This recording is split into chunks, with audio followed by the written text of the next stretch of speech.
In this lesson, we shall focus on statistics, mathematics, regression analysis, etc.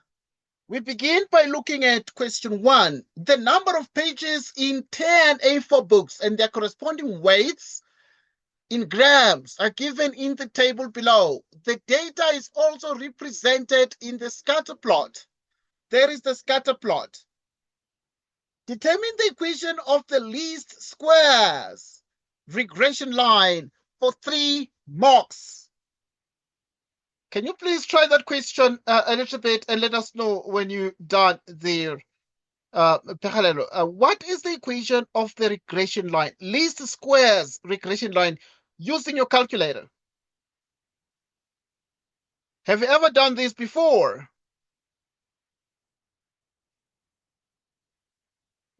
Just give me a minute, sir. Okay, fine, thanks.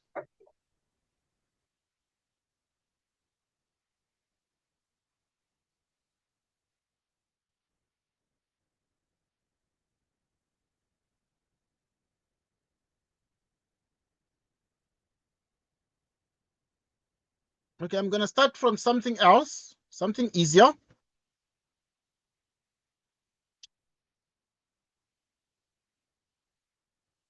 Okay, let us look at question 2. Question 2 is about 50 athletes need to access suitable training facilities. The table below shows the distances in kilometers that they need to travel to obtain access to suitable training facilities. Complete the cumulative frequency column provided in the table in the answer book. Right, we have the number of athletes, 3, 7, 20, 12, 5, 3. Now, what is the cumulative frequency? Right, we have been given 2 marks, so you have like 2 minutes to complete the cumulative frequency.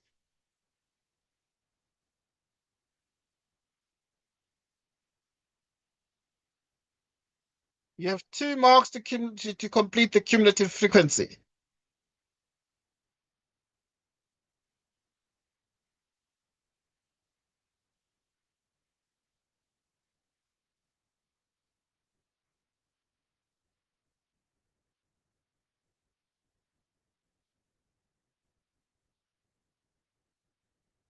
Right, what is the cumulative frequency?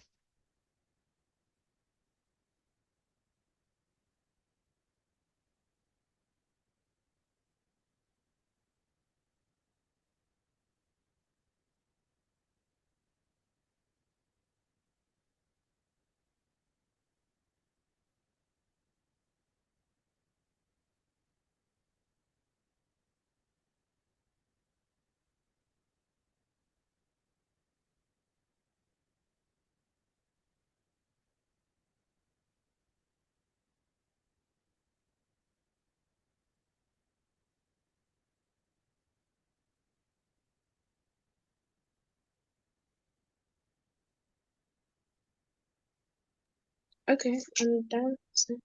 You're done. Well done. I'm excited that you most certainly are done. Okay, this is so motivating. What do you have at the top? 3. 3, Then 10, 10. Good. Then 30, 30. 42, 47, and 50. 50. Very well done. Very, very well done. Excited that we've been able to get this one right. So we move on to the next question. Right, now on the grid provided in the answer book, draw a cumulative frequency graph, what we call the ogive or ogive, to actually represent the above data. And so what then do we do here with this one? Okay, I know that this one is requires us to draw what we call a cumulative frequency graph.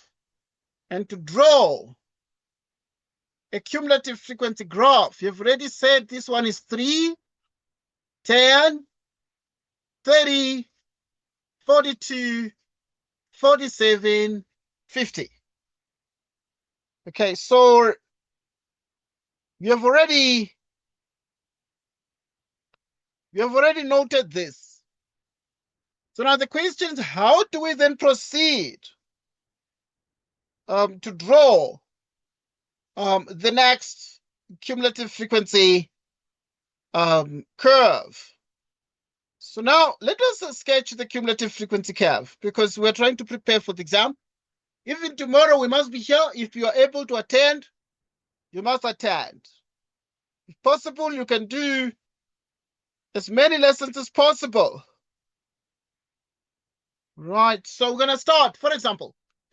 Right, we actually note that the least cumulative frequency is 3 when the distance is between 0 and 5. We're gonna mark 0. Right, but we note that at 5, x less than 5 would have exactly 3. So if this is 5, you'd have 1, 2, 3. I know it's a bit small. And then now we continue to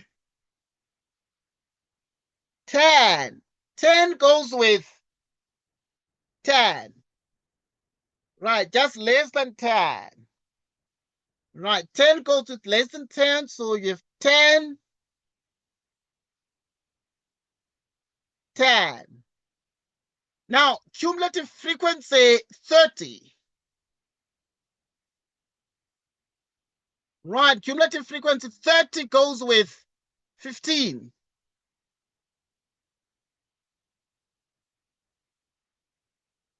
Thirty goes with 15. Then you have 42 goes with, right, where 42 goes with 20.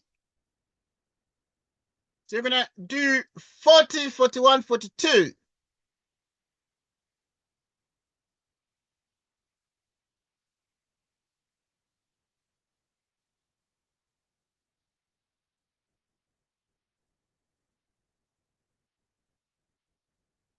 Forty-two goes with 20. All right, and then now we've done 42. Let's go to 47, goes with 25.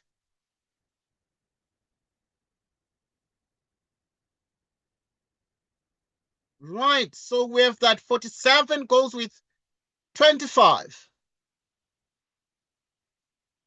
45 is this one. 46, 47. 45, 46, 47. All right.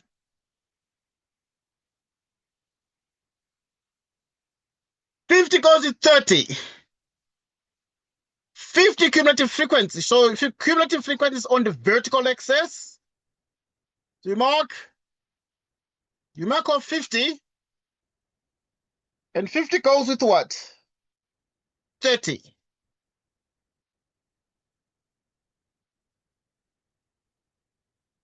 Like so. And this is called the cumulative frequency curve. Any question about this one? Right, No. any question about this one? No question. Right. In the absence of a question, we move forward. We move forward. Right, so we move most certainly forward. Now, if you then say,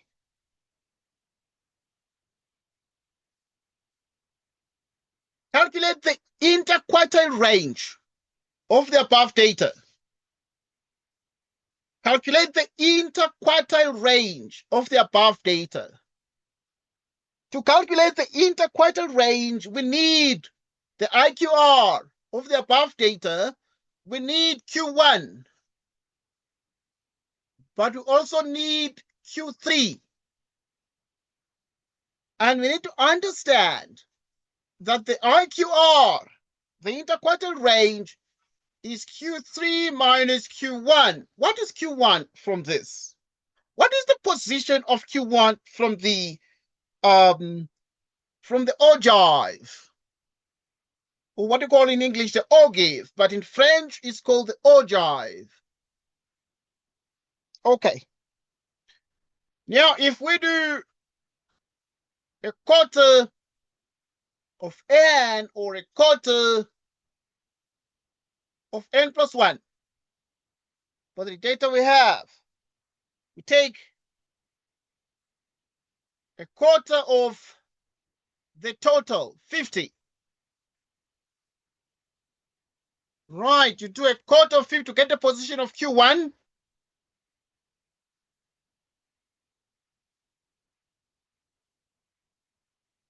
You do a quarter. So you're going to do 1 over 4. Going to do comp.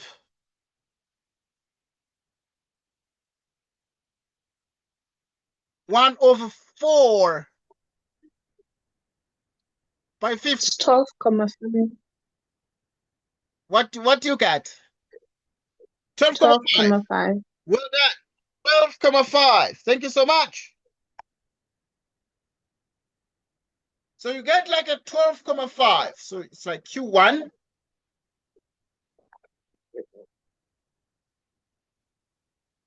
You're getting 12.5. So we're going to mark, it's a position. This is the position. It's not the value of Q1, but it's the position. So when you use this, you go to the, you're going to measure 12,5. So this is 10, 15, then 10, 11, 12. 5 is here.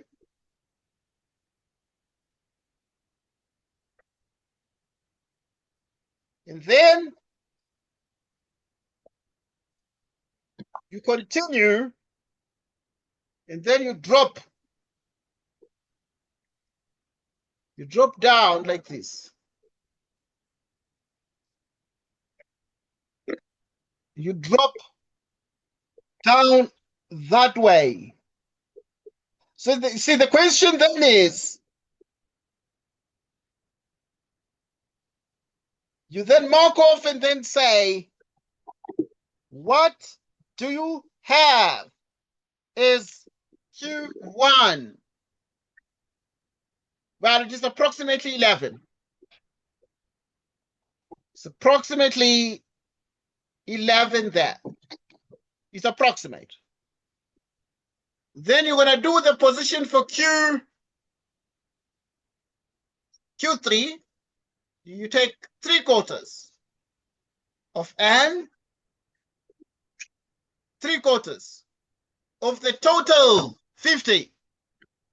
Use the calculator to do that one.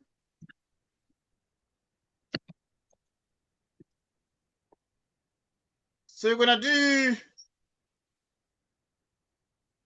3 out of 4 of 50 for the cumulative. You get 37.5. Right, 37.5. So the Q3 is going to be 37.5. Okay, so we're going to do 37. You see, this is 35, 6, 7.5.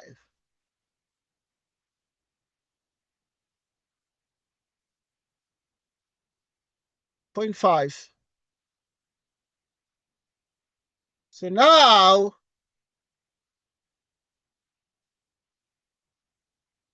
okay, so now this one is going to be 15, 16, 17, 18, 19, 20. So you're going to do 15, 16,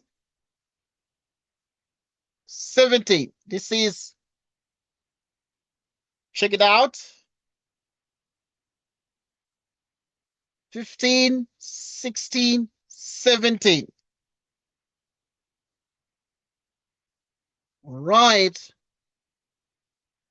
Let me see. Need to check this. It's 35, 36, 37.5. That's okay. So it's going to be right there, just because obviously we're not using a ruler here. So this is going to be a rough estimate. Obviously, this is not very accurate, but you must learn to do this, right? Because in the end, this is what is going to most certainly earn you marks. See, 1, 2, 3. Okay, 15. 1, 2, 3. Right, so it's going to be 15, 16, 17.5. It's going to be somewhere there. Just to be somewhere here. Okay, of course, we're running a rough estimate. Okay, it's going to be somewhere there if you actually do it extra carefully. Just that this obviously is a little bit bent. But now you're going to have that it is somewhere here, and this gives us about 17.8. Is that about? But you see, it is given a range like any student is going to read 17 to 19. It's going to get the answer. Obviously, you can see that it's not very accurate, like can be even a little bit up to like 19. So in the end, then you would take a better approximation would be 17.8 as Q3. The interquartile range will then become Q3 is 17.8 minus Q11. Q1 is 11. 17.8 minus 11. 6.8.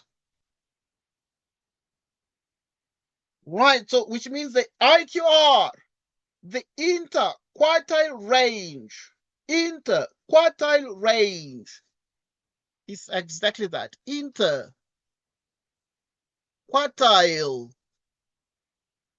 range is 6.8. Any question about the IQR? Any question about the IQR? No, sir. No question. Take note of a thing or two because obviously it's very, very important to take note of these. Okay. It's very, very important to take note of these. Right. Please let me know when you have noted some things down for us to move on.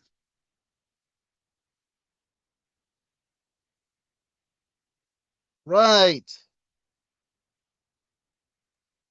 I took a screenshot, sir. We can move on. Thank you so much.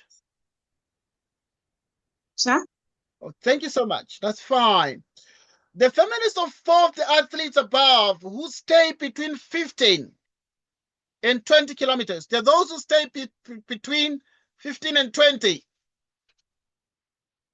The families of 4 of the athletes above who stay between 15 and 20 kilometers from a suitable training facility decide to move 10 kilometers closer to the facility. They decide to move 10 kilometers closer to the facility. In which interval will the number of the athletes increase?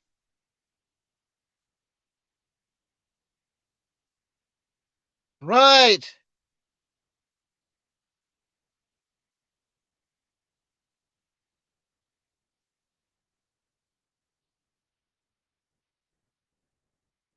Okay, please try this one.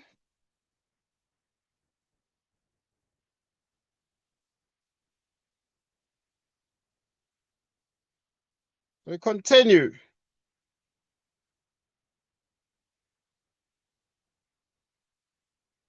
We continue.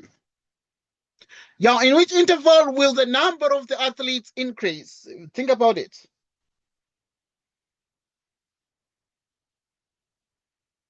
Because if they decide in which interval will the number of the athletes increase? Because the number of the families of four of the athletes above who stay between 15 and 20. 15 and 20. From a suitable training facility, decide to move 10 kilometers closer. If they decide to move 10 kilometers closer to the facility, in which interval will the athletes increase? 10 kilometers closer will therefore be between Is it 5 not and the 10. second one? Yeah. Well done. Thank you so much. I'm excited that you're able to see that. So it is the second one. So they are asking, obviously, in which interval will the number of the athletes increase? So you're going to write, it is which interval? It will be when x is between 5 and 10. When x is between 5 and what? And 10. When x is between 5 and 10. Okay. Could you move to the next question? All right. Yes, sir. Okay, good. We're not rushing.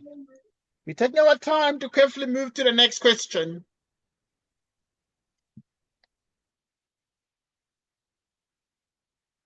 Right. We take time to move to the next question. Okay, if you look at these things, we're drawing here 3, 10, 30, 42, 47, 50.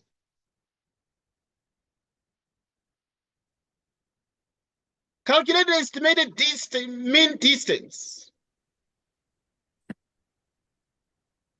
Right. Calculate the estimated mean distance. Right. Obviously, let me just remove this for now. I mean, just doing the cumulative, but you already know it. Right. Calculate the estimated mean distance that the 50 athletes need to travel after the 4 families have moved 10 kilometers closer. Okay, if the 4 families move 10 kilometers closer, we agreed that 10 kilometers closer is the second interval. But those are like 4 families. So it's going to be 7 plus 4, which is going to be 11. So it's 4 families, but each of the families has an athlete. So they're like 4 athletes. So, which means that for the 4 athletes moved from what? They moved between 15 and 20. So between 15 and 20 were how many athletes? Were 12. Were 12 athletes. So now you're going to subtract 4 from this, and you're going to be left with what? With a total of 8 athletes. 8 athletes. For grouped data,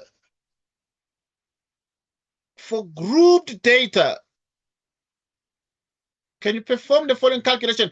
Calculate the estimated mean distance that the 50 athletes need to travel after the 4 families have moved 10 kilometers closer.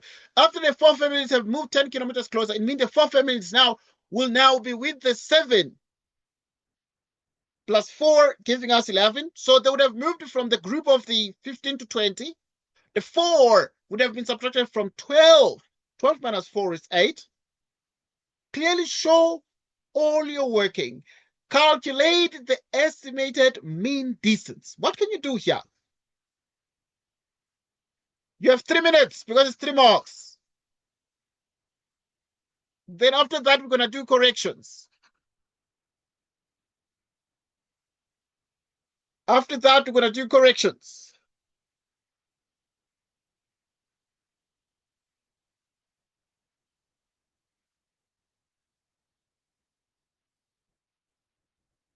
Try it, please.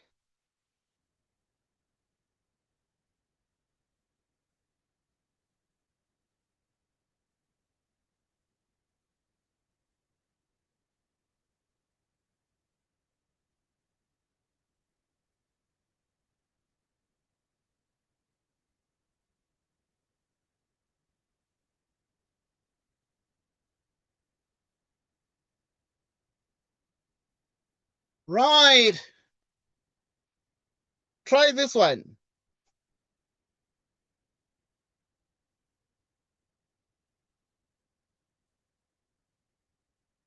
Please let us know when you're done.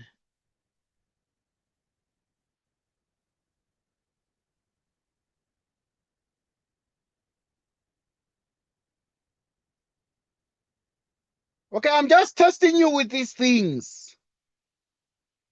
I want to see what you can do. We shall do corrections, of course. But I want to see if you can get the answer first. Because we are practicing. But when we are practicing, we must give you the opportunity to try the questions.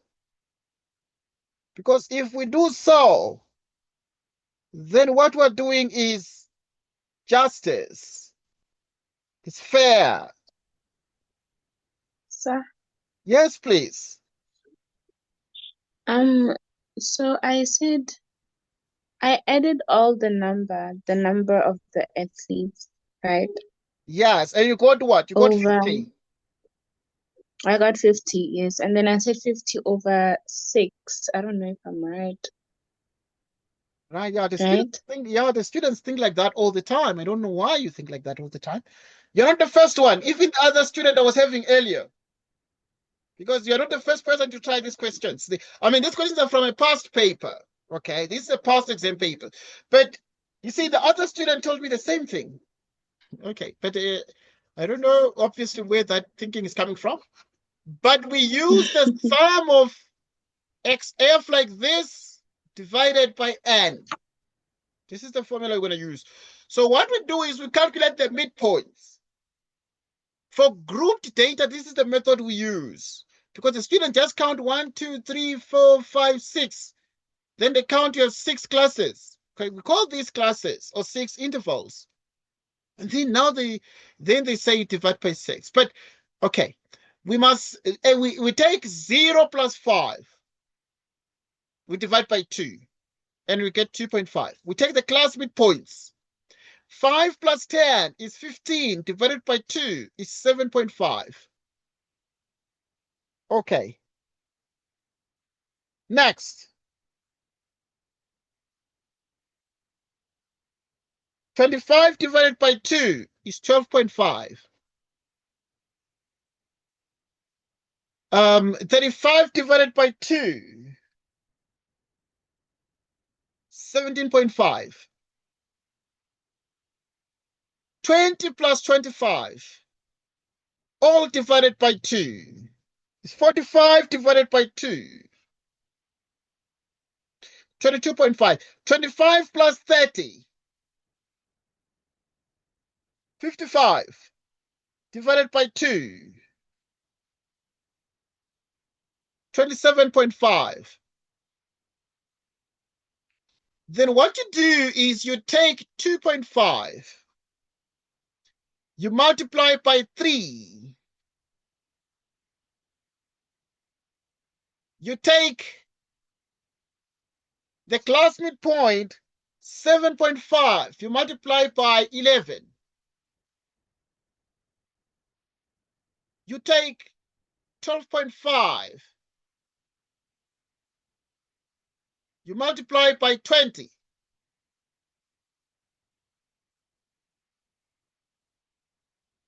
You take 17.5 by 8, 22.5 by 5, 27.5 by 3.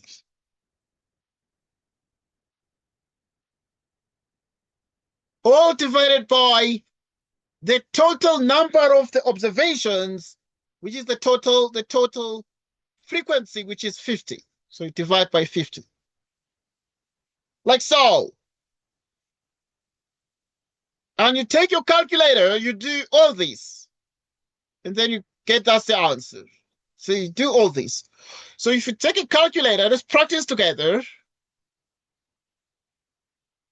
Okay, because this question is going to be there on Monday for you.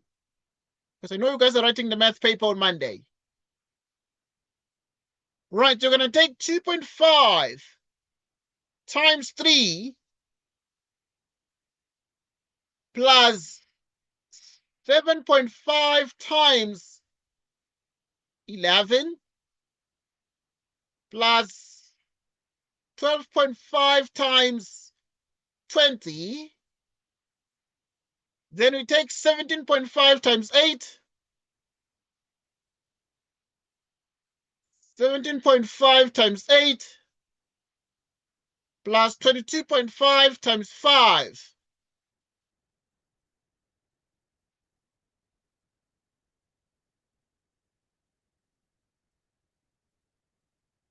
$27.5 by 3. Right, what we're able to obtain is 675, all divided by 50.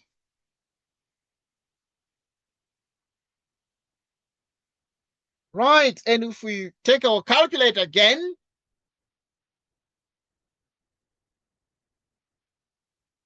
divided by 50.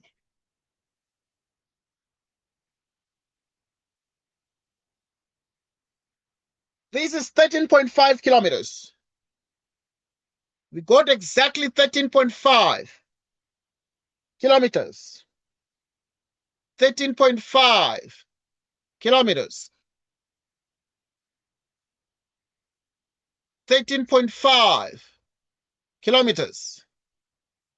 It's exactly 13.5. Any question about this? Because it's going to be there on Monday for you guys. They're going to ask you this question on Monday. So you must be ready to be able to do this question. Anything you don't understand about this?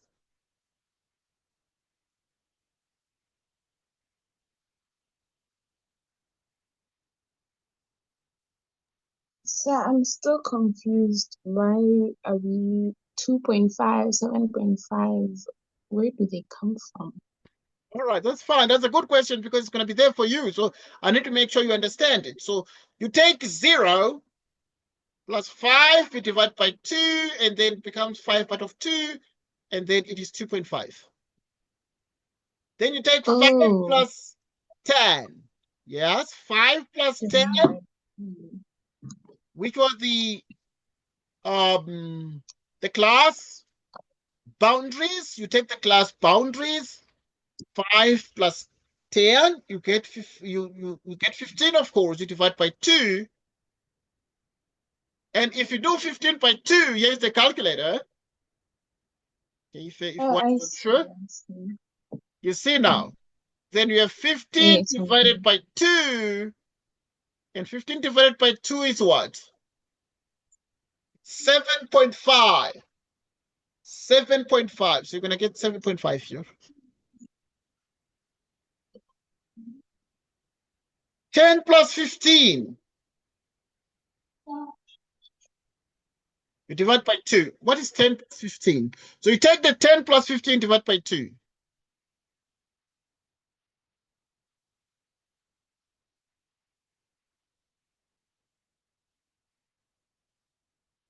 Ten plus 15 divided by 2, what do you get? You get 12.5. 10 plus 15 divided by 2, you get 12.5. So this is what you'll have to do on Monday when you're dealing with what you call grouped data. And they ask you to calculate the estimated mean distance. This is what you'll be expected to do. Oh, okay, sir. Any question? Nope. Okay, you need to make sure that you understand this because they're going to ask you this question on Monday. And so you need to copy this down. I'm going to send you this question paper so that you can have the question paper and also be in a position to try the questions during your own spare time, but also be in a position to calculate what you call the estimated mean distance. the estimated mean distance. The estimated mean distance.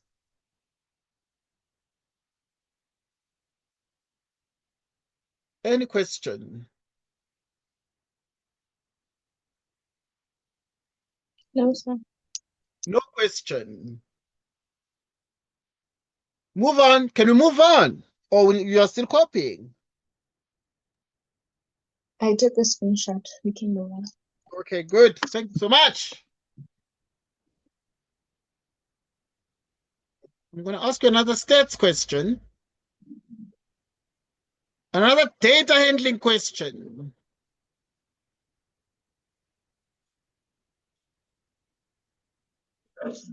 Let's ask you this one.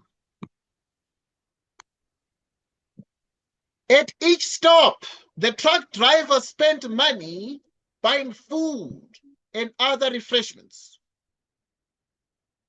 So this question is about the truck driver. A guy was driving a truck.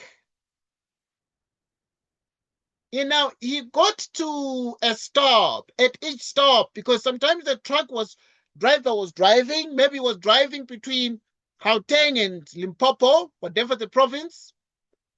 And then now this truck driver spent money buying food. He bought food on the way and other refreshments, and he bought some refreshments.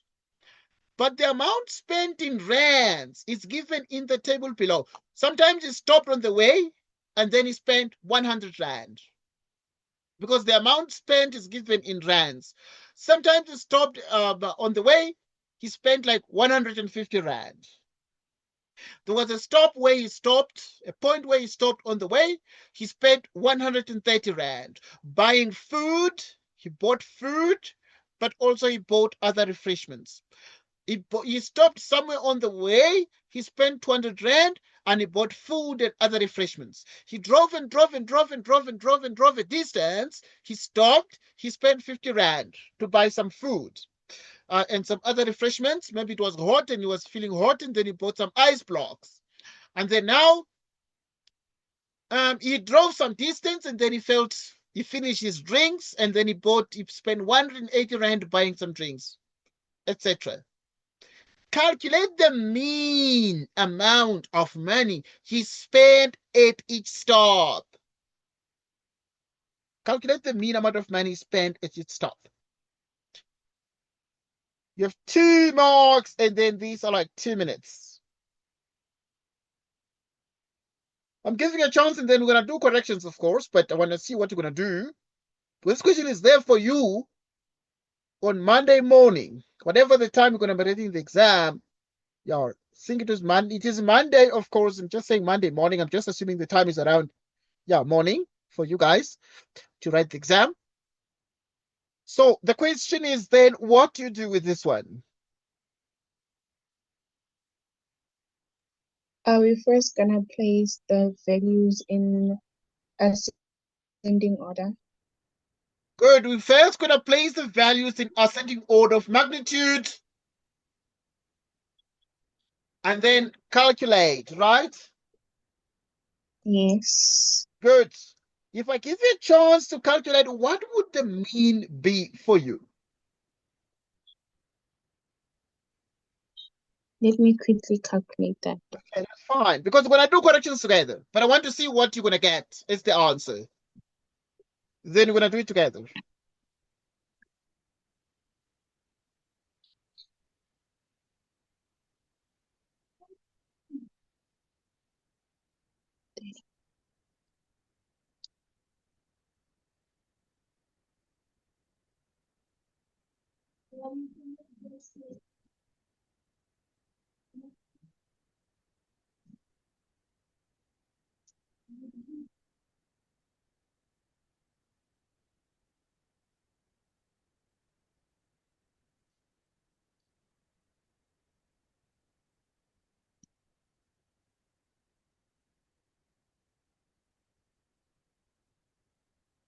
Right.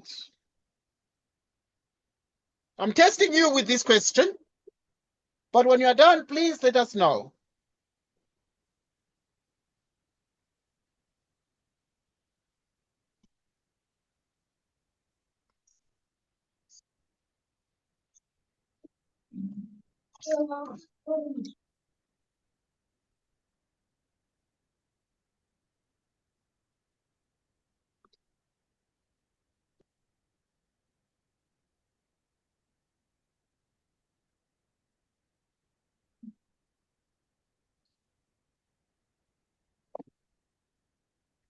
So I got 150.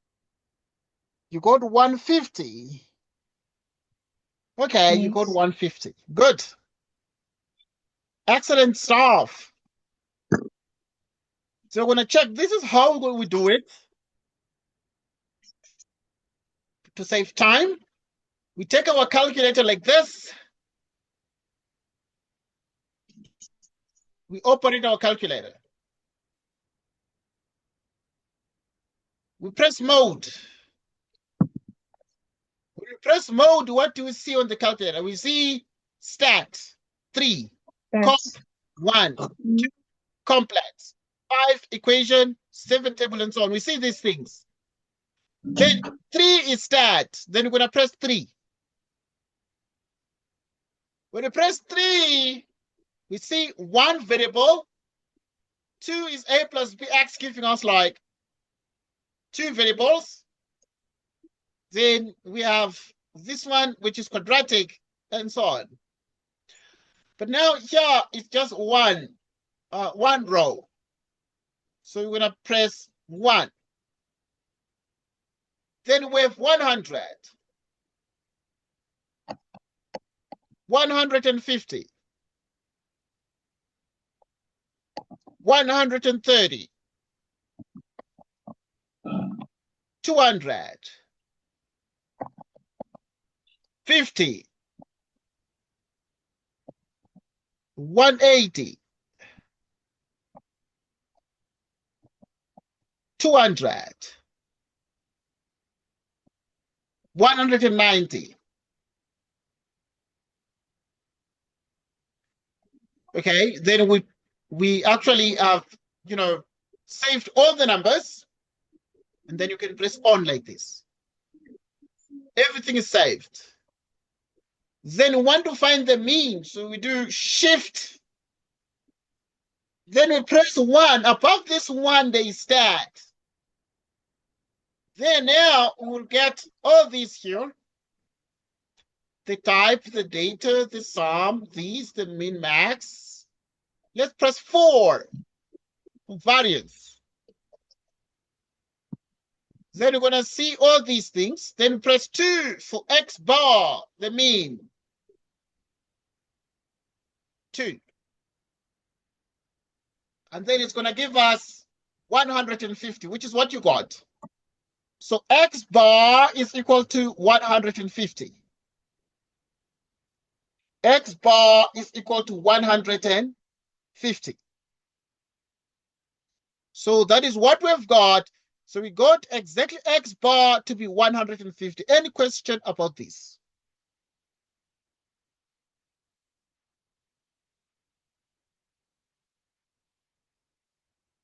Anything you understand and anything you don't understand? I understand, sir.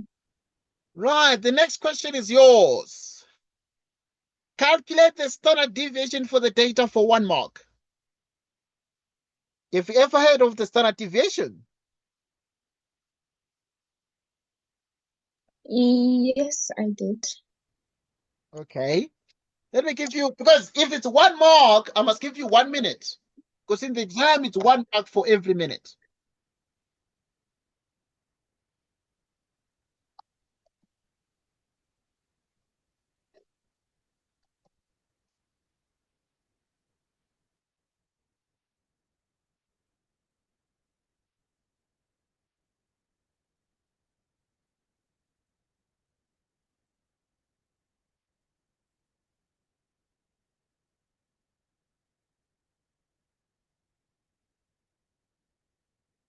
In the exam, it's 1 mark for every minute.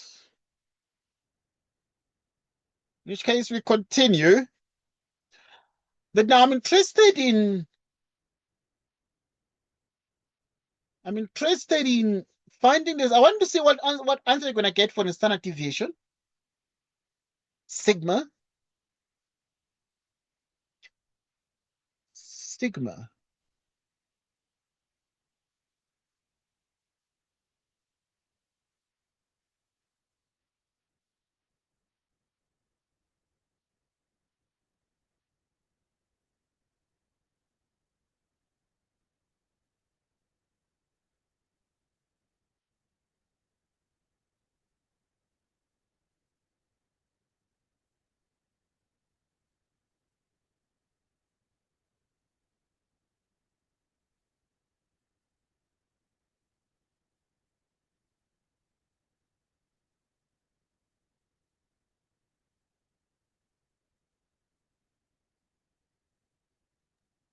Sir, Yes, please. What answer did you get?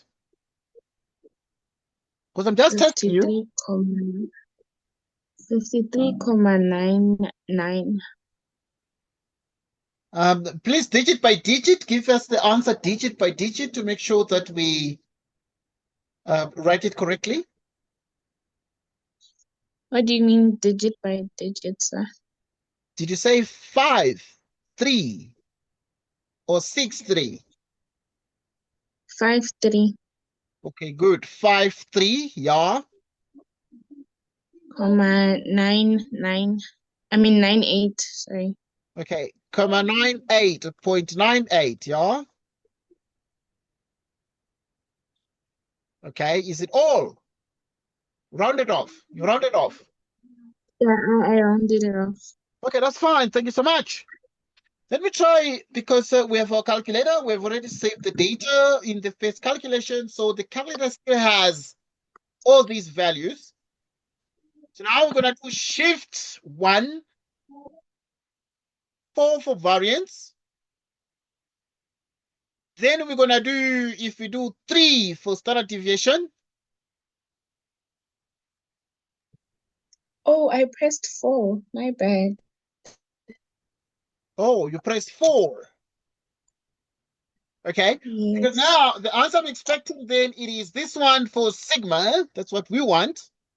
So it is actually exactly 50.497 or 498, which is 50.50. So the sigma we want is 50.50 in the language of the decimal comma, the point. We do it again.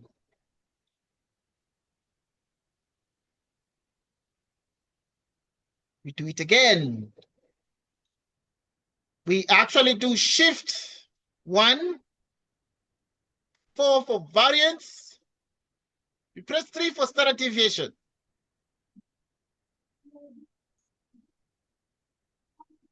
And then it is 50.50. This is the answer you'll have to get for standard deviation exam. Okay. Any question about this? Yes, sir. Make sure you No. understand, because this question is already there for you on Monday. It's already there for you on Monday, this question. This is not like a story or fiction. It's not science fiction, it's reality. Because you are going to matric, Pehalelo. Are you aware of that? In the next few days. In the next few Yes, sir. days, it's just a few days, and then you are in matric. It's a few days, you are in matric. On Monday, you guys are writing at 9 a.m. I'm looking at your timetable. You are writing 9 a.m. 9 in the morning. So you must get ready. Okay, here comes the next question, 1.5.3. At how many stops did the driver spend an amount that was less than 1 standard deviation below the mean? There was a time he stopped, but he spent an amount of money that was less than 1 standard deviation below the mean. When was that?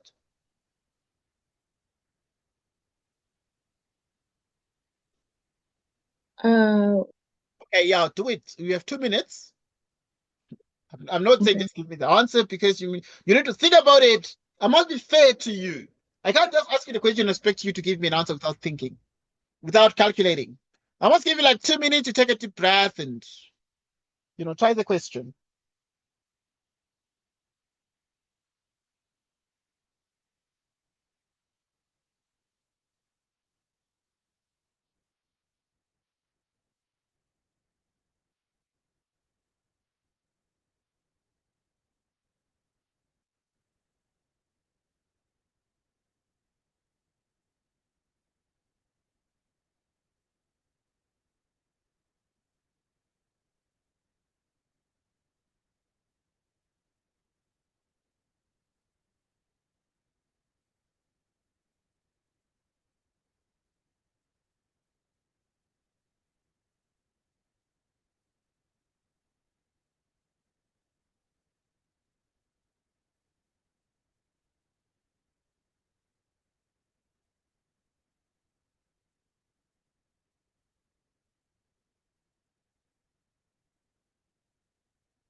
Right.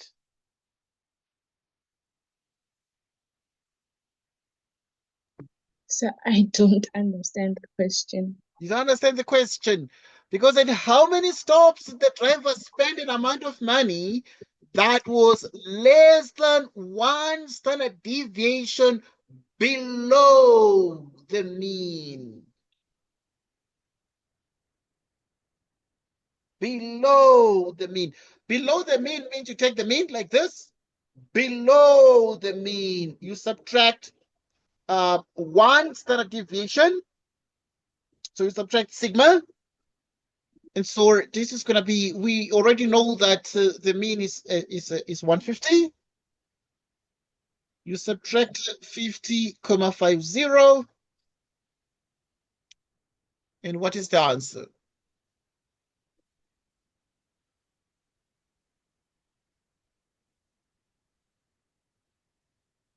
150 minus 50.50.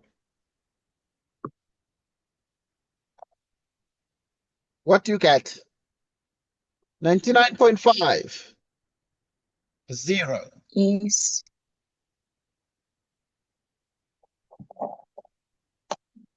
99.50.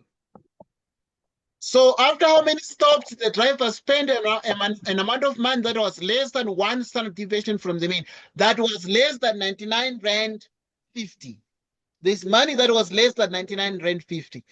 But this one is 100 rand. 100 rand is spent, but it's not less than 99 rand. 150 is more than 99 rand 50. 130 is more than this. But we're asking, at how many stops did he spend less than 1 standard deviation? This is 1 standard deviation from the mean.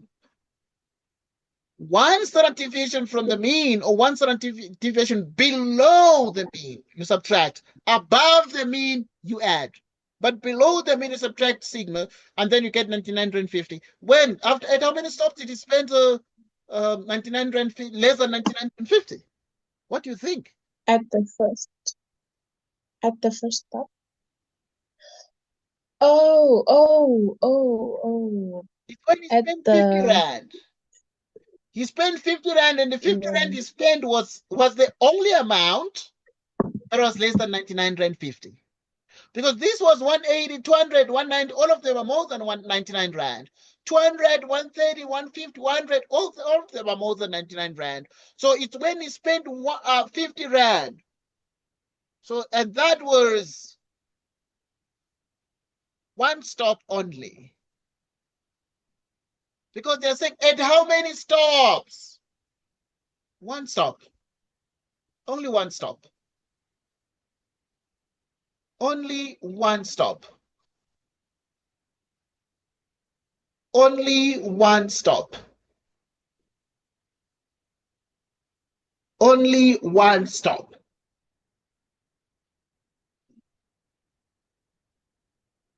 Any question about this? no, sir. No question.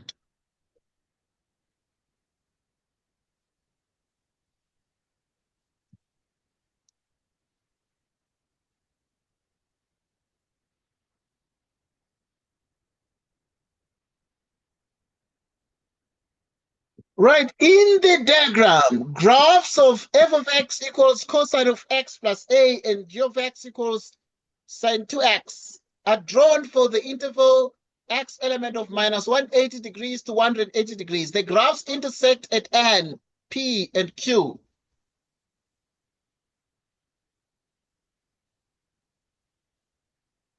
P is also a turning point of both graphs. Have you ever done graphs before? Yes, sir. Okay, good. Write down the period of f. Sir, Write down, yes, please. sir, can we do Euclidean, please? Or Euclidean. Okay, good. Let's spend some Yeah, time it's on giving me a Euclidean. It's problem. okay. Right, let's spend some time on Euclidean. It's okay. Because I'm sure that it's possibly interesting, right? It's nice. Even tomorrow we shall spend time on Yes. Euclidean. Right, even tomorrow we shall spend time on Euclidean. Let's start off with this question. In the diagram, PQRS is a cyclic quadrilateral with RQ equals RS. RQ equals RS. ST is the tangent to the circle at S. As R is produced to N, angle R2 is 68 degrees. Determine its reason is the size of the angle P.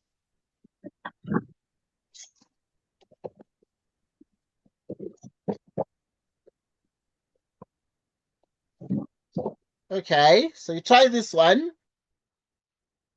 Determine its reason is the size of the angle P.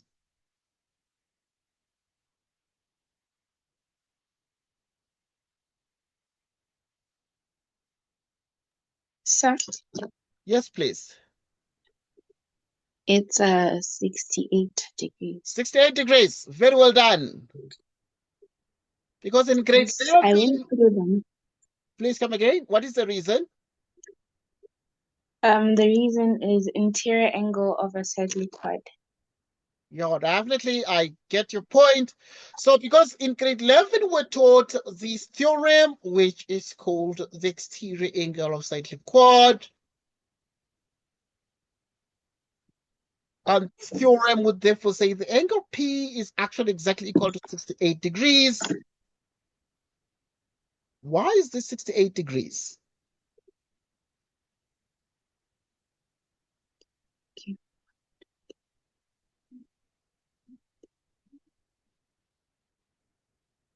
Okay, it is exactly 68 degrees because the reason is that we have the exterior angle of cyclic quad.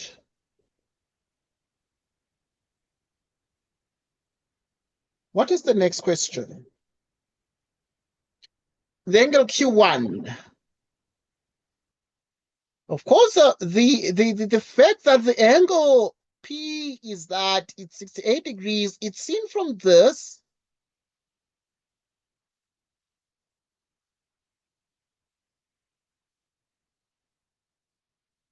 Now you have 68 degrees, and then now 68 degrees.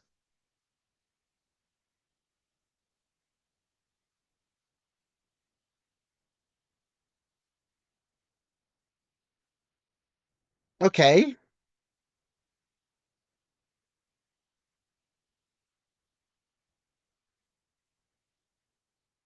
So now it's 68 degrees, yeah?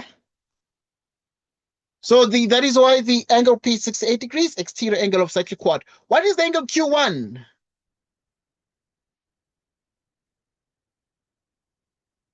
You have 2 minutes. Think about it.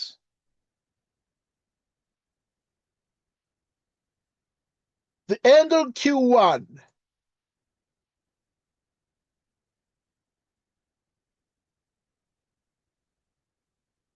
The angle Q1. You have 2 minutes.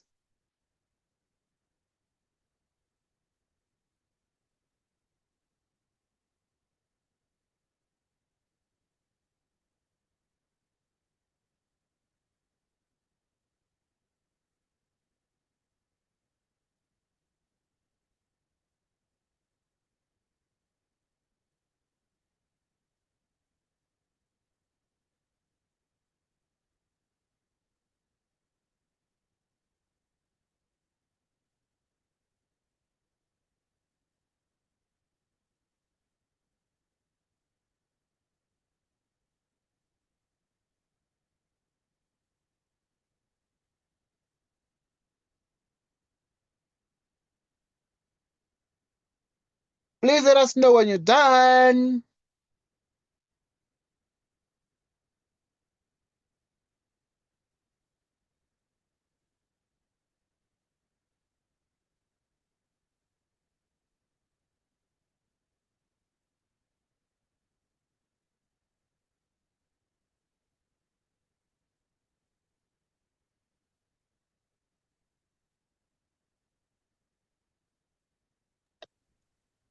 Sir, can you help? Yes, please. We can assist because that's why we're here. That is why we are here. Because in grade 10, we were taught this one. In grade 10, we were taught this one. So in grade 10, we were taught this theorem here. And then we're taught in grade 10 that if this is A, B, C. So wait.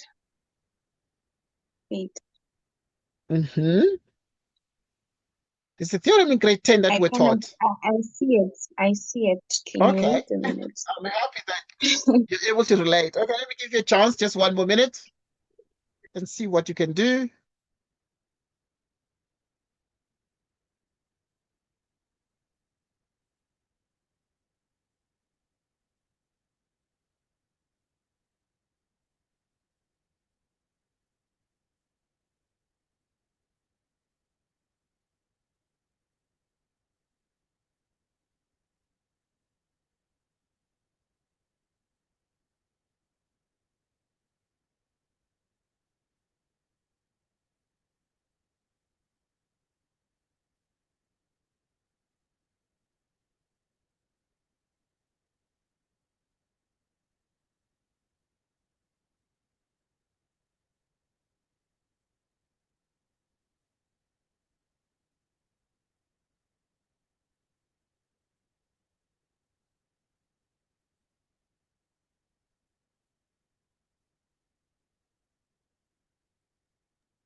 So, Yes, please. okay, so S2, right, is 68 degrees Yes. because Tan-chord theorem, right? Yes. So since they told us that RQ and RS are equal, that means that S2 is equals to Q1. Well done. S2 equals Q1. Yep. Correct? So Q1 is 68. Okay. You're really on point. You're really on point. I want us to remember the grade 10 theorem. Okay, there's something I want to bring, obviously, but you really are really spot on. In grade 10, we were told that the angle C1 would be equal to the angle A plus the angle B. The angle C1 is A plus B, exterior angle of cyclic exterior angle of triangle. So in grade 10, we said the exterior angle of triangle equals sum of interior opposite angles.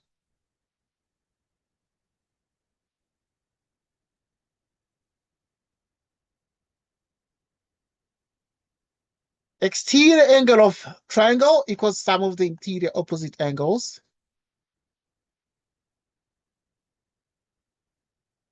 So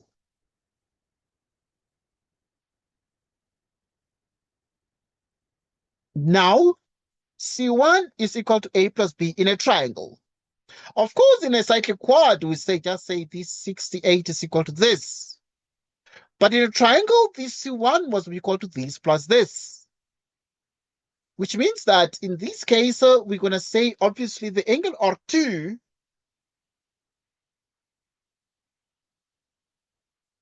we're going to say that the angle R2 is equal to this plus this. We're going to say the angle R2 is equal to the angle S2 plus the angle Q1.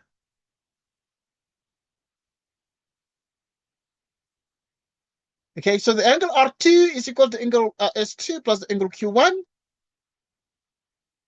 Exterior angle of triangle. You don't complete the reason like it's equal to sum of the interior opposite angles.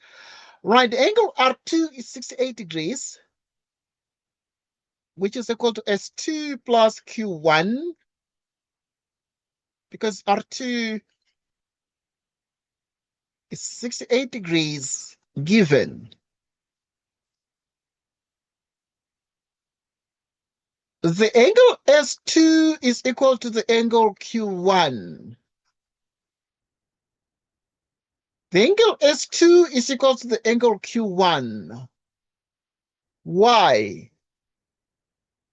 Because these are angles opposite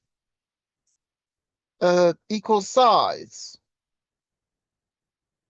Or what we say these are angles opposite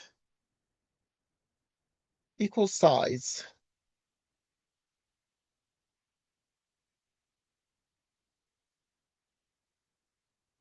So then you come here, and then in this particular equation,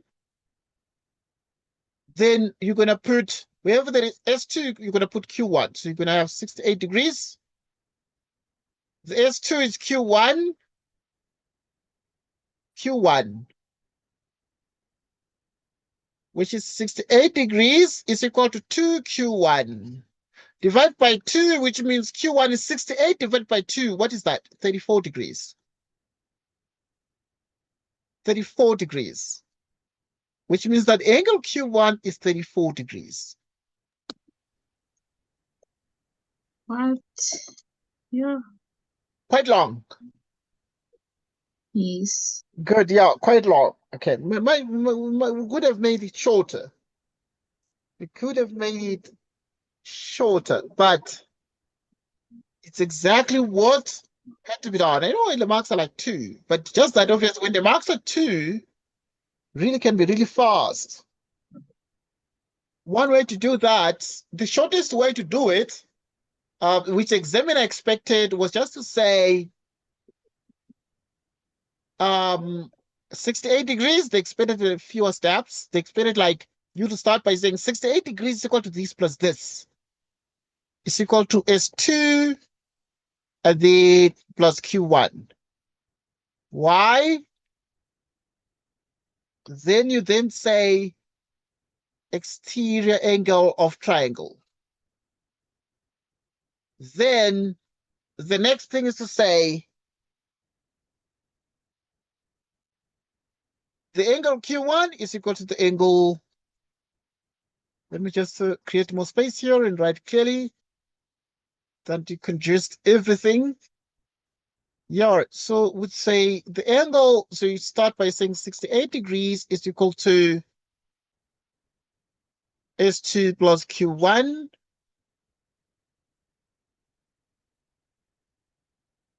And then you say exterior angle of triangle.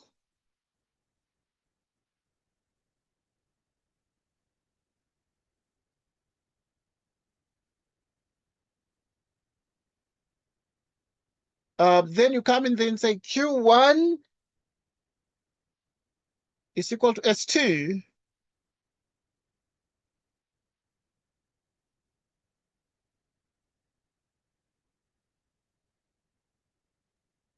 Angles opposite equal sides. And then you come here and then you then say, therefore,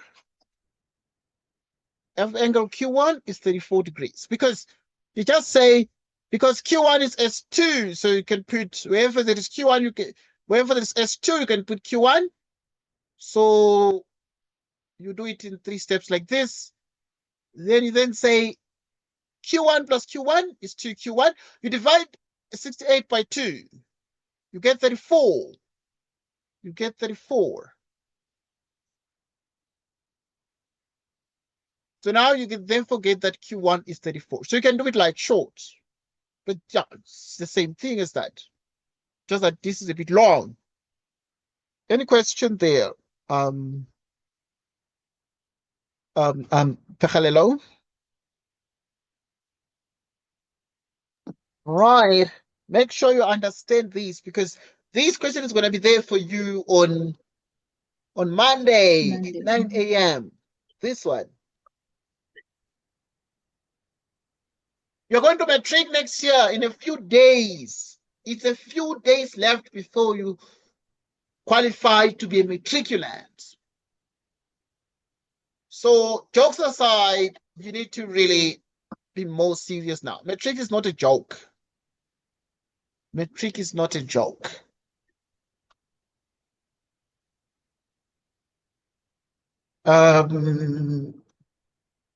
Matric is not a joke.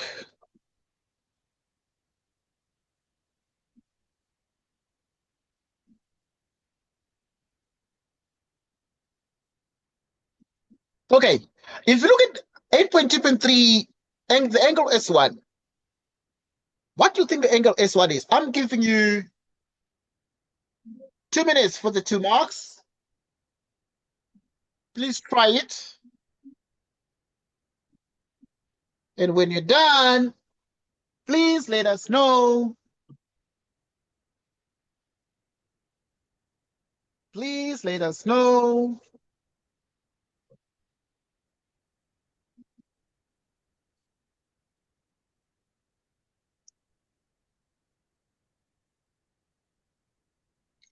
Right, if you're done, please you alert us that, you know what, right now I'm done. I got the answer. We need the angle S1. I hope S1 is clear. Because the diagram has become so dirty. You know, everything has become so dirty. Let me just do this. Okay. So now we need the angle S1, which is this one. So what is that one? I'm giving you some 2 minutes. And then you have 2 marks for that in the exam.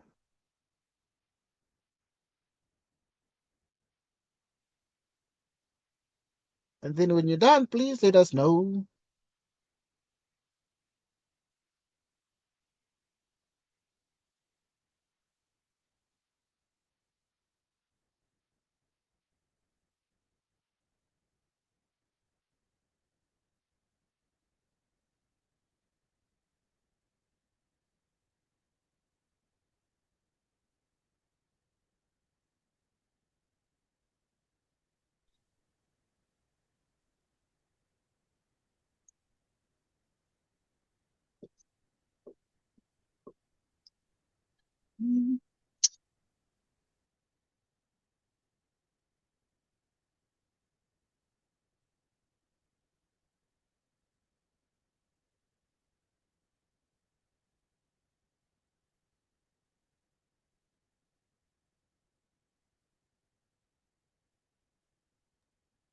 May you assist, sir? Okay, that's fine.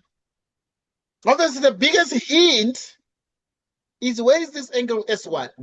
It's the angle between Or it's an angle between a tangent to the circle and a chord. Tan-chord. Tan-chord. The angle between a tangent to a circle and a chord. This is the tangent to the circle, because you're told ST is a tangent to the circle, and the chord SR. If you have a circle like this, then a line that is from circumference to circumference is called a chord. So the angle between a tangent to a circle and a chord equals the angle in the alternate segment.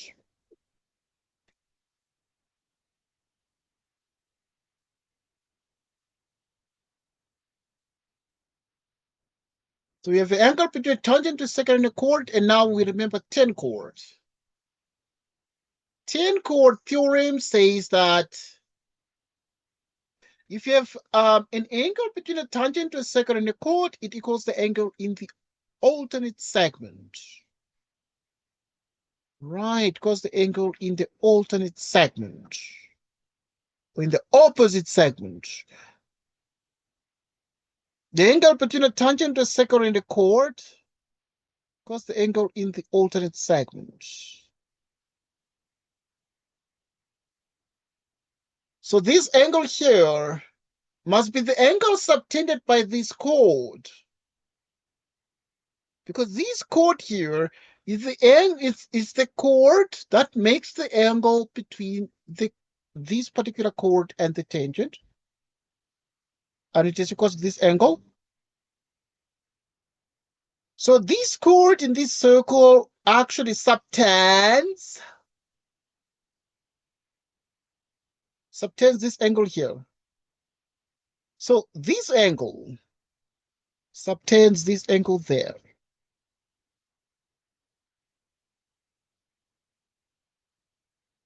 So the question is, what do we know? This one we already know is 34 degrees. And this one we got it to be 34 degrees in the previous question. So obviously then the question is, what is the angle? So the angle S1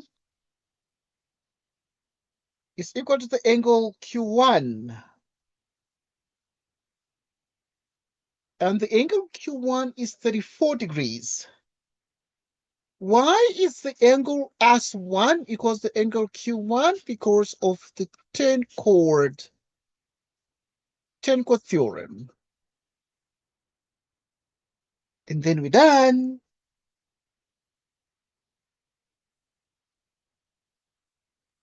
Any question about this? No, sir. Too easy. Okay, okay, good. All right. Right. Let me know if we can move to the next question so that I can flip and change it to the next question. You Okay. can, sir. Okay, good. Let's move to the next one. Here comes the next question that is going to be there for you on Monday morning. In the diagram, AB is the diameter of the circle. So we have that AB is the diameter of this circle with center F. F is the center. AB and CD intersect at G. AB and CD intersect at G. FD and FC are drawn. FD and FC are drawn. BA bisects CAD. BA bisects CAD.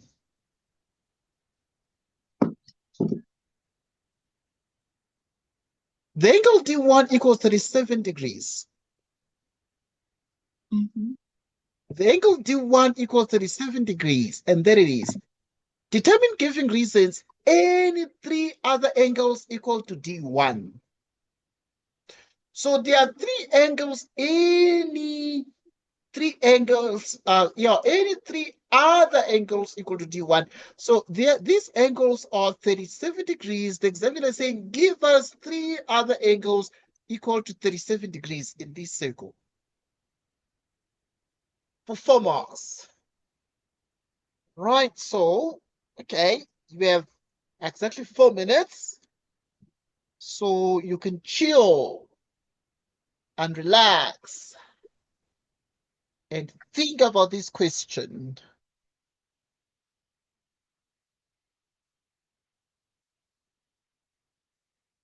Right. And think about this question.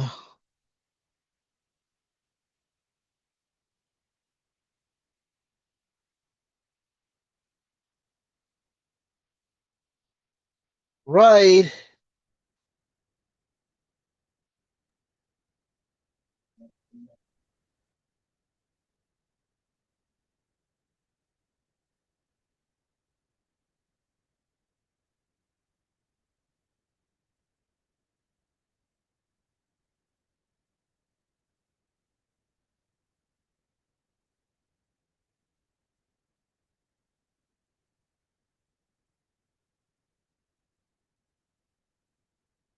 So we continue.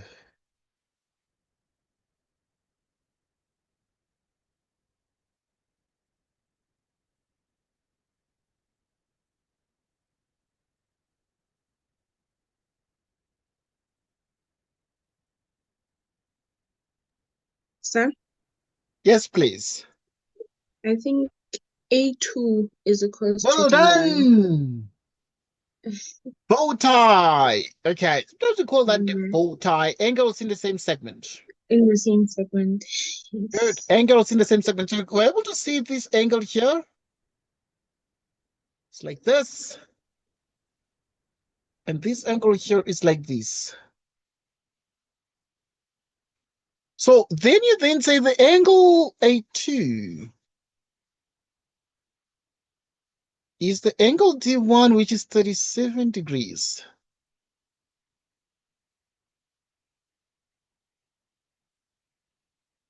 Why? These are angles in same segment.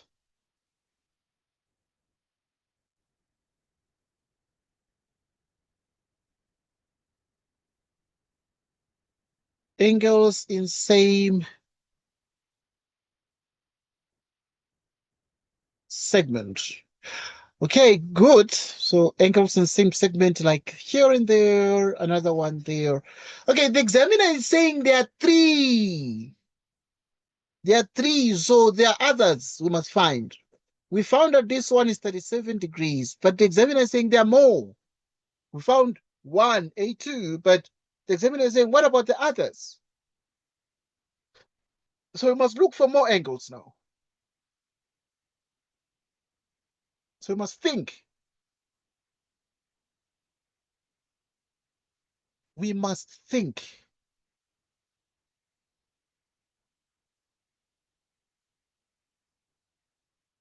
Because the examiner is saying there are more, guys. Please, there are much more.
The examiner is saying there are three. So we must look for more angles that are there.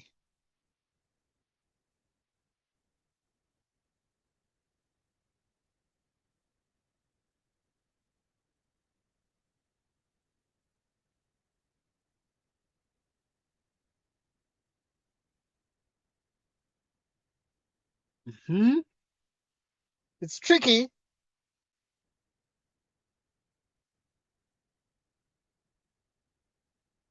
there's something called that BA bisects CAD.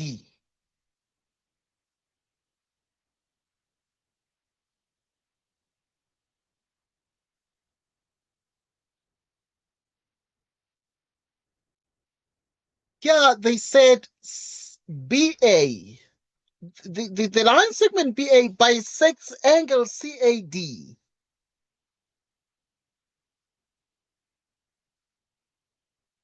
So this BA bisects, to bisect the angle. So if this BA bisects CAD, it means that this angle is equal to this angle. Because to bisect is to divide into two equal parts. That is the meaning of bisect. So which means, therefore, the angle A1 is equal to the angle A2, which is equal to 37 degrees.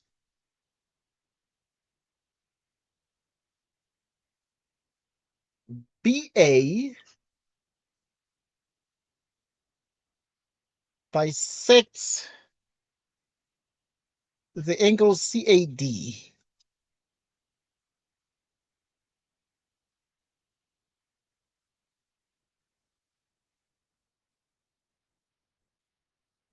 The angle A1 is equal to the angle A2 because BA bisects the angle CAD. It's given. Okay. So we found that this A is also 37 degrees. This is also 37 degrees. But the examiner is saying there are more angles. Let's find them.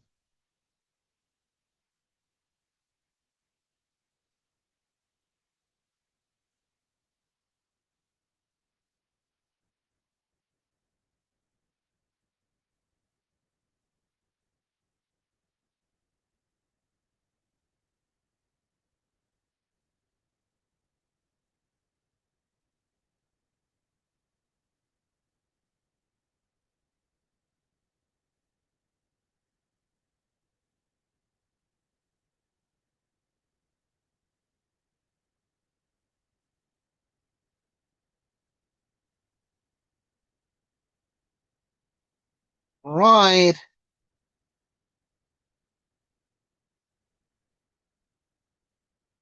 The examiner is saying there are three others. So we must look for one more angle.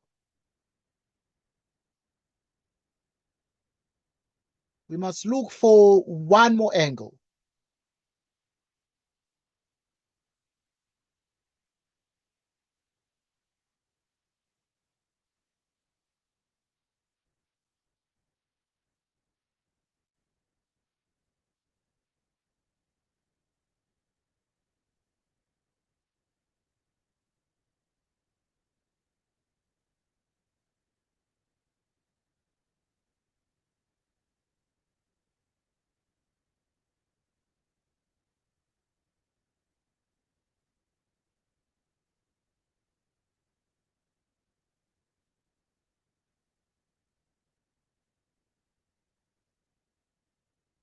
Right.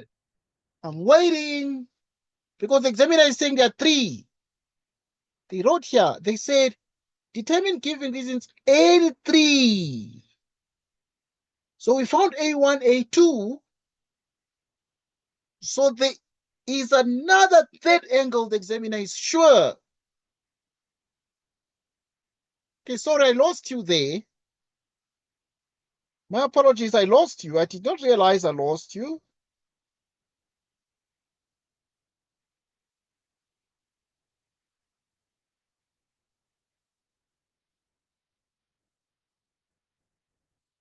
I did not realize I lost you.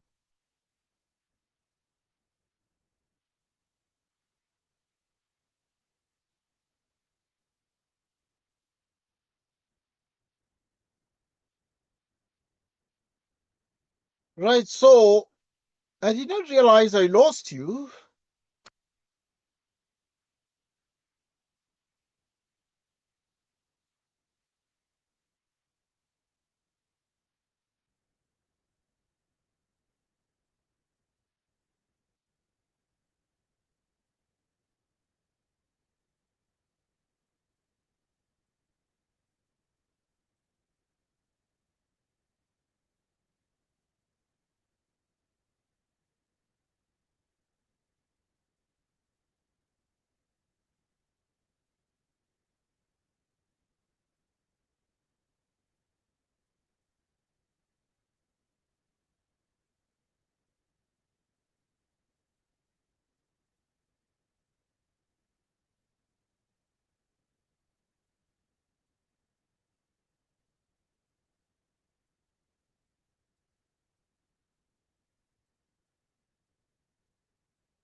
Right, we're still here, Pegelelo. I lost you. I lost you.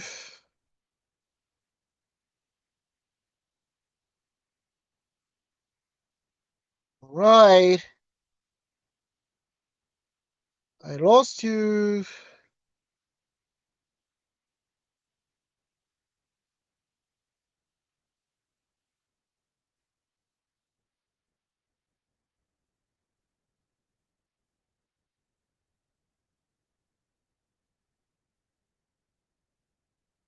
Okay. All right, I lost you there. I lost you there.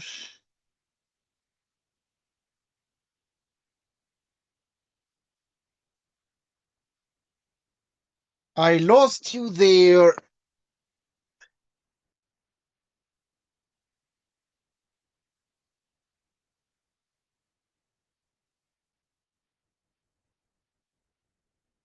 I lost you there.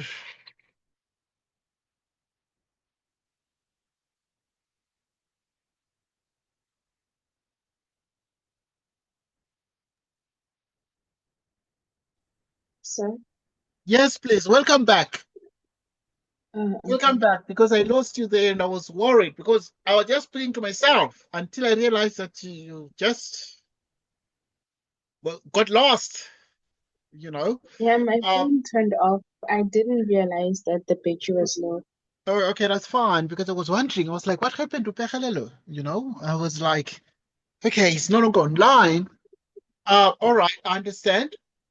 Now, at this point, we want the examiner is saying there are three.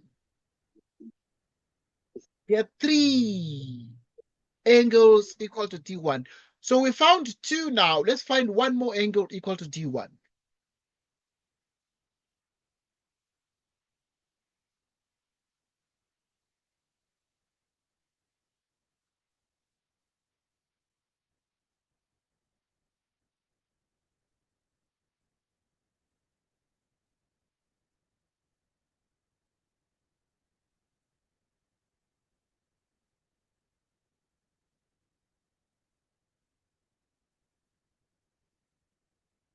Let's find three angles equal to D1. So the examiner is saying there are three. So we need one more. We're not running. We have lots of time. Even tomorrow, we're going to be here doing lots of Euclidean geometry. But we are not running to finish this question. But we want to know the three angles equal to D1. There's an angle that is equal to D1 here.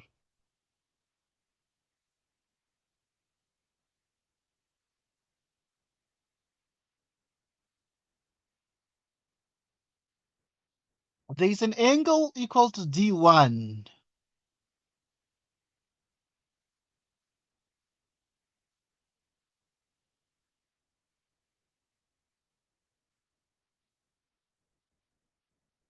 There's an angle equal to D1.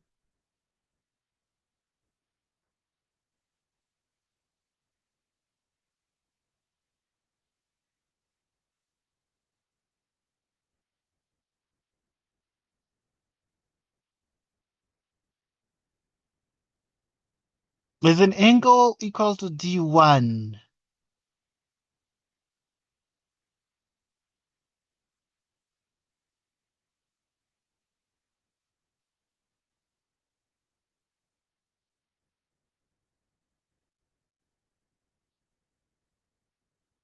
We're not running. We must think. Sometimes it's not obvious, you must open your eyes and you must be like, okay, then what? Then what? Sir, do you see it though? Because this F is the center. The center is F. So if the center is F, then a line from the center to the circumference is a radius. And also, if you draw like this, then it is also another radius. So which means that this one is equal to this one, and we have a triangle like this. So then it means that this triangle is isosceles. This. So then we have got the answer. So there are even more angles that we can get. So it means that we can then say the angle D3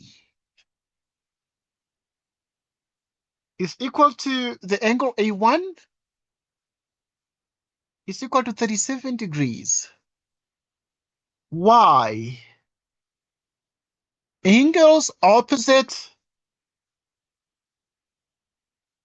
equal sides.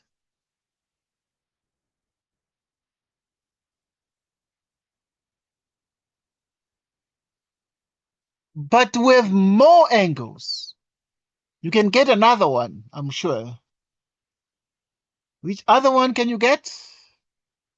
Obviously, there are more that you can see now because we've seen that this one is 37 degrees. Let me give you another chance to get another angle that is equal to 37 degrees, or that is equal to D1.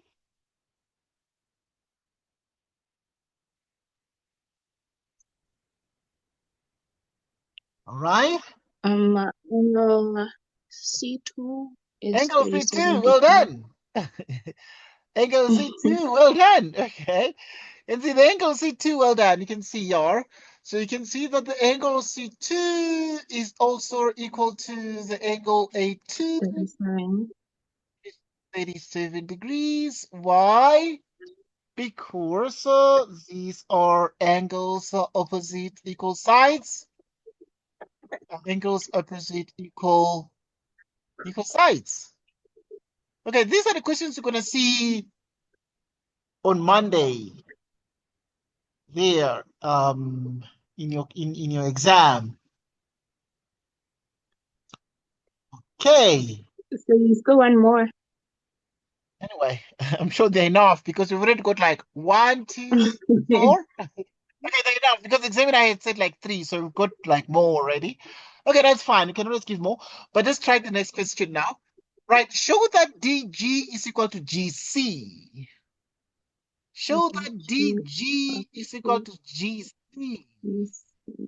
Show that DG is equal to GC. Okay, when they ask you this question in grade 11, there's something you need to remember. It is the fact that if you have a circle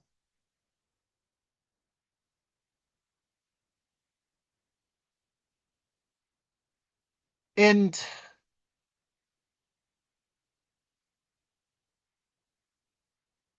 and an angle of 90 degrees like this,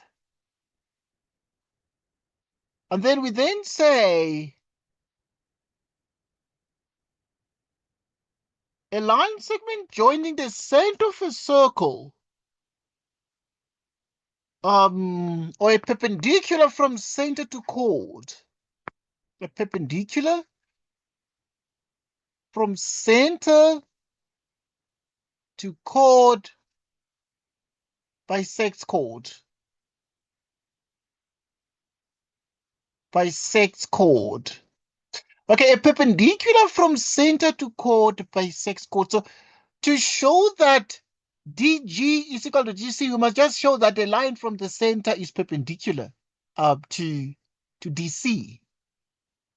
So we have to show that G1 is 90 or G2 is 90 or both of these angles are 90. You see, once you show that, then you're done.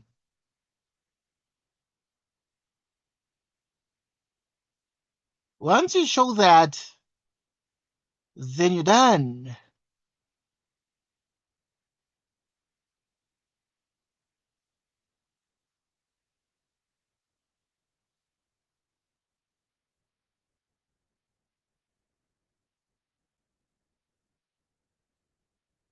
Right?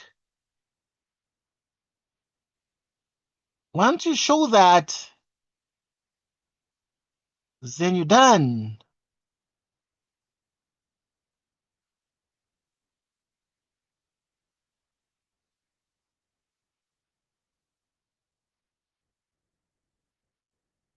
Right, so already there are certain things like here, we found a lot of the angles that are like 37 degrees, so but this one is the diameter, giving us an angle of 90 degrees there. For example,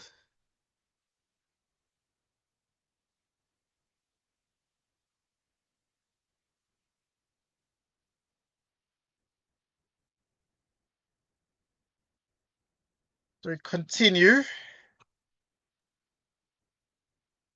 Sir, Yes, please. is angle F1 and F2 90 degrees also? That's a good question. Are they of F1 and F2 90 degrees also? I mean, it can be true, but you'd have to give reasons for that. It can be true, but you need to give reasons for that. You'd have to give reasons for that. We can get F1, but you see, like F1 is an exterior angle of this triangle in grade tan, because if you have this, then F1 is equal to 37 plus 37. So 37 plus 37 is equal to what? 74.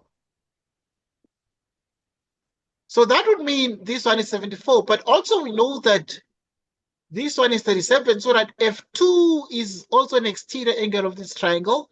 This is a straight line, so it means that this one is 37 plus 37, giving us 74 degrees. So you see, with this,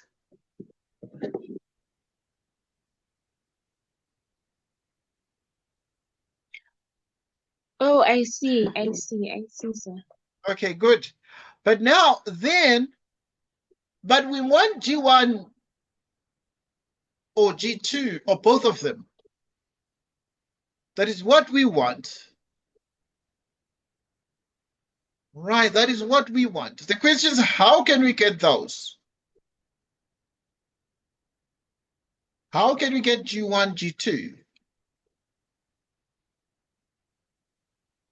Right, because once we get G1, G2, then we're done.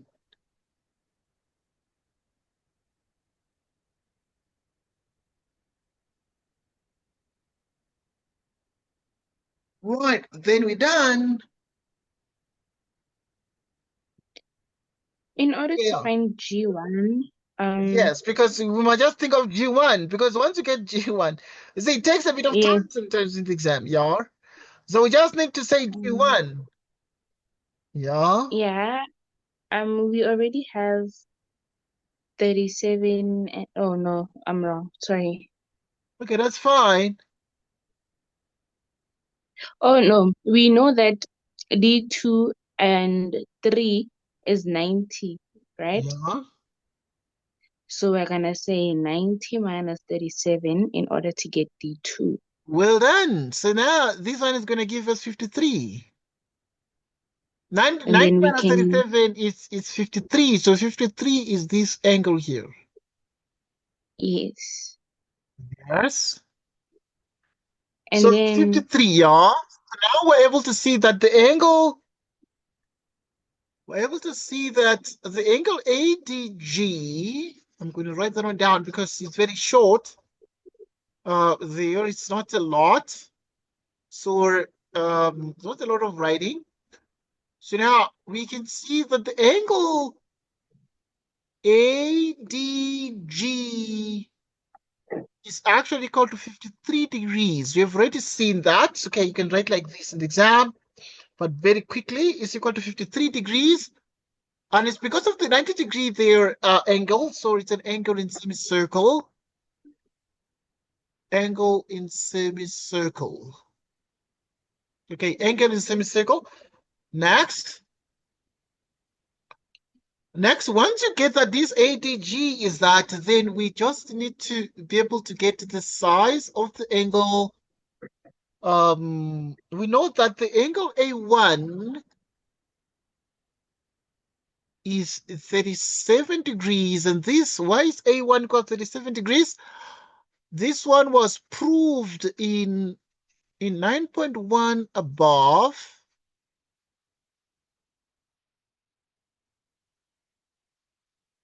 It was proved in 9.1 above. Next.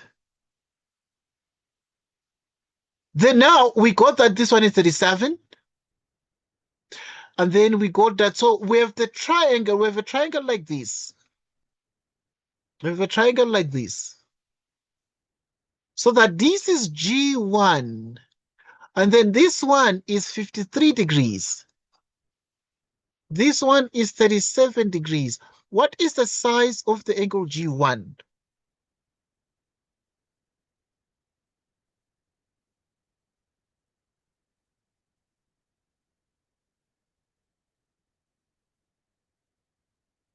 What is the size of the angle G1?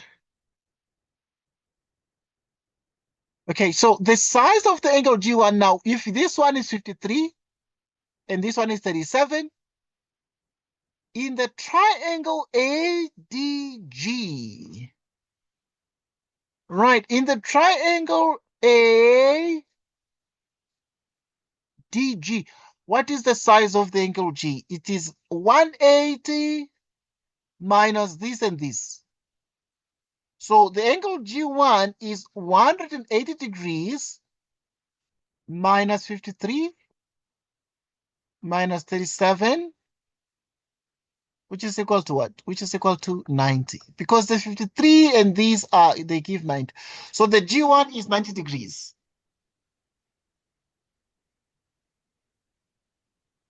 Sum of angles in triangle. Sum of angles in triangle. Right, so we've got that the angle G1 is 90 degrees. Okay, it's enough.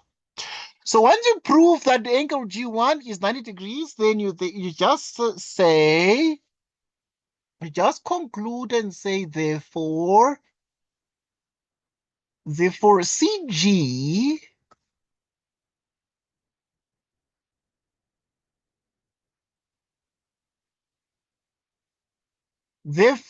CG is equal to DG.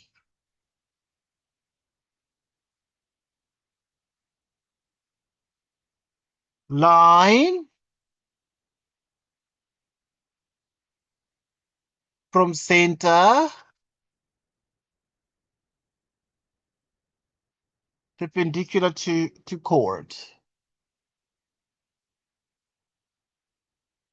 Line from center perpendicular to chord. So we have proven this 9.2. Think about it. But yeah, it's coming for you on Monday morning. So make sure you're able to prove it. Make sure you're able to prove it.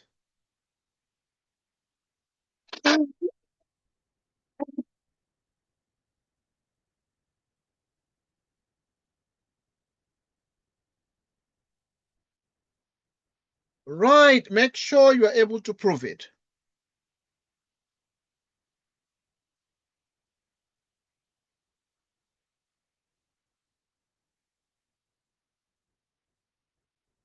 Make sure you're able to prove it. And then move to more geometry. We move to more geometry. Let's look at 9.3. Can I move on? Yes, sir. Okay. I'm going to send you this question paper so you can practice during your own leisure. During your own spare time, I'm going to send you this question paper. I'm also going to send you the memo.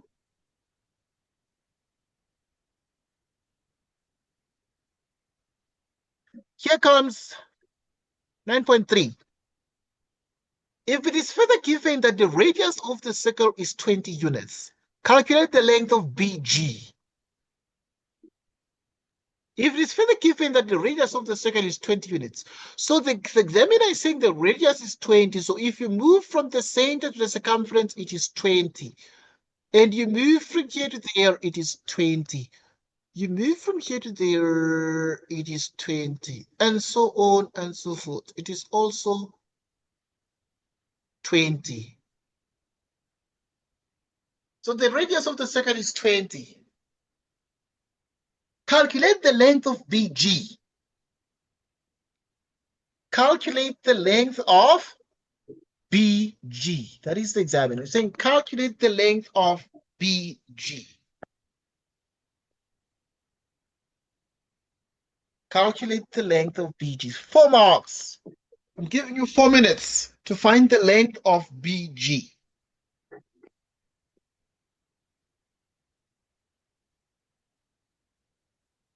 To find the length of BG.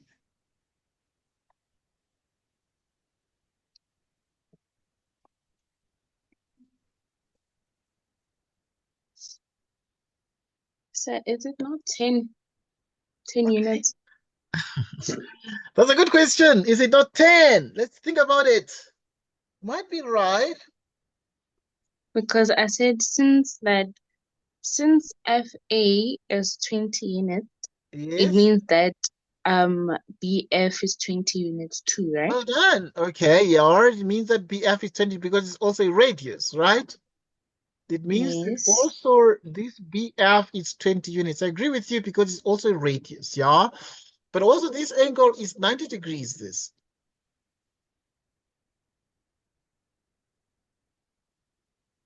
I agree. I mean, it is tempting to say it's 10 because is this not equal to this? Is this not equal to this? It could be 10 if this is equal to this. But obviously, we'll have to prove that this is equal to this. Oh.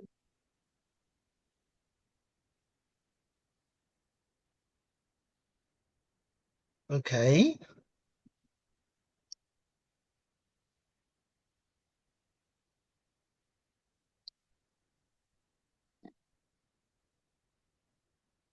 So, yup.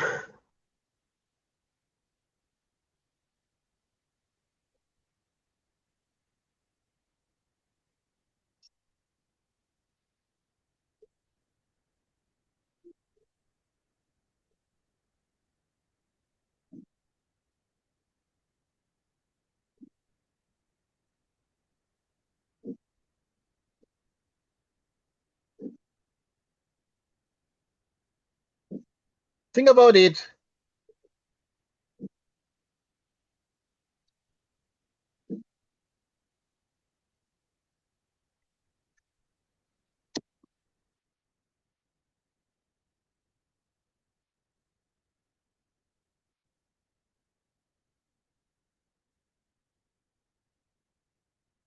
Right.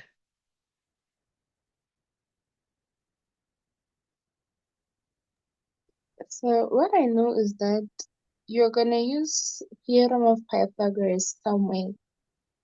I'm happy that you can think, you're thinking about it, that somewhere you're going to use the theorem of Pythagoras, right? Yes. Good. Somewhere we're going to use the theorem of Pythagoras. I agree with you there.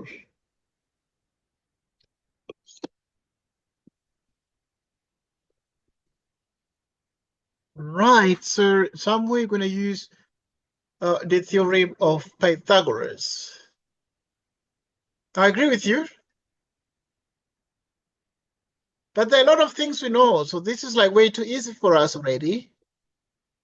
We know that this is 37 degrees, this is 37 degrees, and this one is 37 degrees, and this one is also 37 degrees.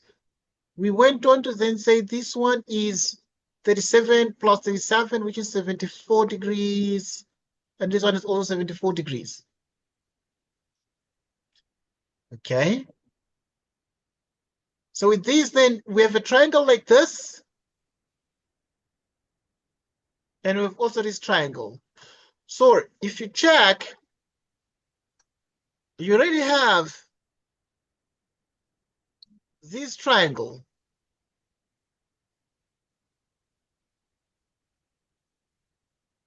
So that this one, this angle here is also 74 degrees. So there's this angle F1, which is 74 degrees because it's 37 plus 37. This one is 90 degrees. See, this one is 20 units because we're given the radius. It's a radius from the center to the circumference. So we can just find this one. And then now we're going to use SOHCAHTOA. Going to use SOHCAHTOA. And this would be the cosine of 74 degrees, which is adjacent of hypotenuse. 20 cosine 74 degrees.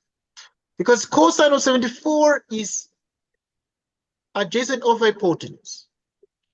So we can get FG. What is FG? Can you use a calculator?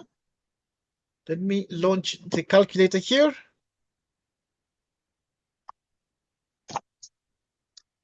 Let's launch the calculator. So what this is going to be, we continue. 20 times cosine 74 degrees, which is 5.51 units. 5.51 units. Okay, so this would be FG. So if FG is 5.51, but this is a whole radius. So this is 5.51, but we want to find BG. So we know that FG plus BG is equal to FG plus BG is equal to 20 because it's a radius. It's a radius. FG plus BG is equal to 20. But FG is already 5.51 plus BG, which is equal to 20. So BG is 20 minus 5.51. What is 20 minus 5.51?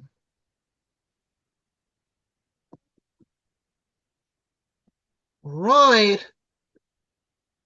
Use a calculator. It's 14,49.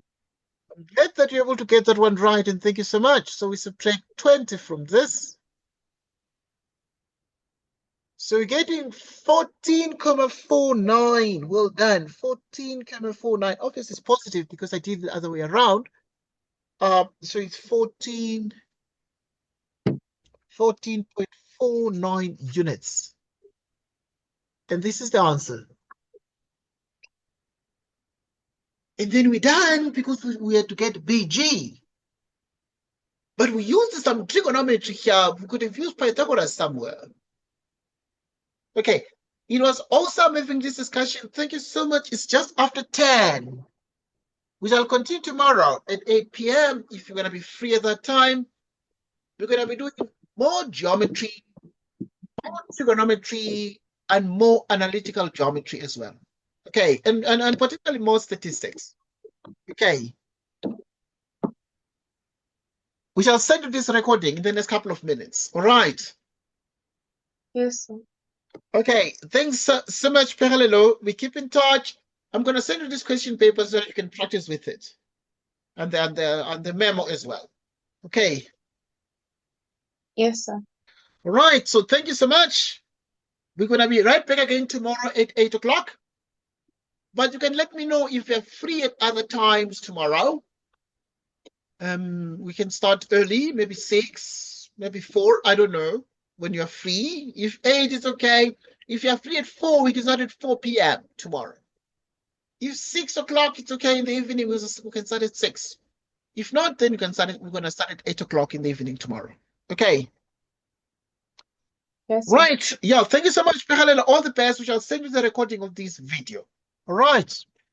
Take care. Enjoy your evening. And good night. Right. Good night, Pehalela.